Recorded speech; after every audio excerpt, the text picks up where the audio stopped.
ରଖିବା। ଏଟାକୁ ଅନ୍ କଲେ ଆମର ଯେକୌଣସି ଅଜଣା ବ୍ୟକ୍ତି କଲ୍ କରୁଛନ୍ତି ତାଙ୍କର ରେକର୍ଡ଼ିଂ ଅଟୋମେଟିକ୍ ହୋଇଯିବ। ନମସ୍କାର ସାଙ୍ଗମାନେ, ମୁଁ ରମାକାନ୍ତ। କେମିତି ଅଛନ୍ତି? ଆଶା କରୁଛି ବହୁତ ଭଲରେ ଥିବେ ଏବଂ ଖୁସିରେ ଥିବେ। ଆଜି ଏହି ଭିଡ଼ିଓରେ ଆମେ ଜାଣିବା କି ଆପଣ ଅନନୋନ୍ ନମ୍ବରରେ ଯେଉଁ କଲ୍ ଆସୁଛି ତାକୁ ଆପଣ କେମିତି ଅଟୋମେଟିକ୍ ରେକର୍ଡ଼ିଂ କରିପାରିବେ।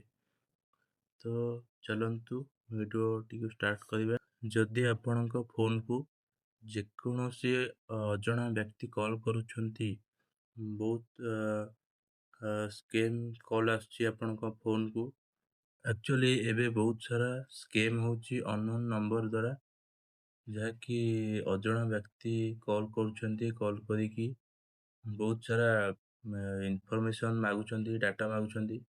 ତ ଆମେ ତାଙ୍କୁ କେମିତି ନ ଜାଣିକି ତାକୁ ଅଟୋମେଟିକ୍ ରେକର୍ଡ଼ିଂ ଅନ୍ ରଖିକି ତାଙ୍କୁ କେମିତି ତାଙ୍କର ପ୍ରୁଫ୍ଟାକୁ ରଖିବା ଫୋନ୍ରେ, ବା ସେଇ ସେଟିଂଟି ଆମେ କରିବା, ଯାହାଫଳରେ କି ଆପଣଙ୍କ ପାଖକୁ ଯେକୌଣସି ଅଜଣା ବ୍ୟକ୍ତି ଫୋନ୍ କରୁଛନ୍ତି ତାଙ୍କର ରେକର୍ଡ଼ିଂ ଗୁଡ଼ା ଅଟୋମେଟିକ୍ ହୋଇଯିବ।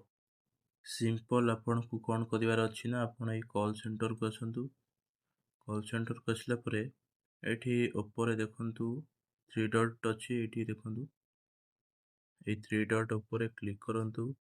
କ୍ଲିକ୍ କଲା ପରେ ଦେଖନ୍ତୁ ଏଇଠି ଆସୁଛି କଲ୍ ସେଟିଂ। ଏଇ କଲ୍ ସେଟିଂ ଉପରେ କ୍ଲିକ୍ କରନ୍ତୁ। କ୍ଲିକ୍ କଲା ପରେ ଏଇଠି ତଳକୁ ଆସନ୍ତୁ, ଦେଖନ୍ତୁ ଲେଖା ହେଇଛି କଲ୍ ରେକର୍ଡ଼ିଂ। ଏହା ଉପରେ କ୍ଲିକ୍ କରନ୍ତୁ। କ୍ଲିକ୍ କଲା ପରେ ଦେଖନ୍ତୁ ଏଇଠି ଲେଖା ହେଇଛି auto record call to and from unknown numbers. ଏଇଟାକୁ ଆମେ ଅନ୍ ରଖିବା। ଏଇଟାକୁ ଅନ୍ କଲେ ଆମର ଯେକୌଣସି ଅଜଣା ବ୍ୟକ୍ତି କଲ୍ କରୁଛନ୍ତି ତାଙ୍କର ରେକର୍ଡ଼ିଂ ଅଟୋମେଟିକ୍ ହୋଇଯିବ।